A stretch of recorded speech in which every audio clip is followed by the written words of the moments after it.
सामाजिक, राजकीय, व्यावसायिक जाणीवेतून फक्त बातमी किंवा खबर यांच्याही पलीकडे जाऊन जनमानसांना खंबीर उभे राहण्याचे सामर्थ्य देणारे आपल्या हक्काचं व्यासपीठ महाराष्ट्र 24 न्यूज, प्रतिबिंब समाजाचे।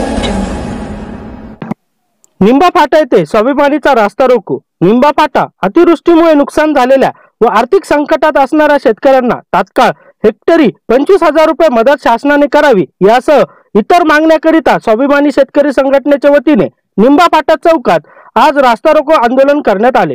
केंद्र सरकारने जाचक कृषी विधेयक स्थगित करण्यात यावे, नुकसानग्रस्त शेतकऱ्यांना तात्काळ हेक्टरी 25,000 रुपये मदत शासनाने करावी, तसेच 100% पीक विमा शेतकऱ्यांना मिळावा, शासनाने कापूस खरेदी सुरू करावी या मागण्याकरिता स्वाभिमानी शेतकरी संघटनेचे जिल्हा अध्यक्ष गणेश खुमकर यांच्या नेतृत्वात निंबा फाटा चौकात शेतकऱ्यांनी रास्ता रोको केला। यावेळी उरळ पोलीस स्टेशनचे ठाणेदार वडतकार यांच्या मार्गदर्शनात पोलीस उपनिरीक्षक योगेश जाधव, हेड कॉन्स्टेबल लाटकर शैलेश गुगे, संतोष मेहंगे, वाहतूक पोलीस किशोर पाटील, पद्मसिंग बयस यांनी चोख पोलीस बंदोबस्त ठेवला होता। प्रतिनिधी काझी मेहंदी हसन, महाराष्ट्र 24 न्यूज, बाळापूर, अकोला।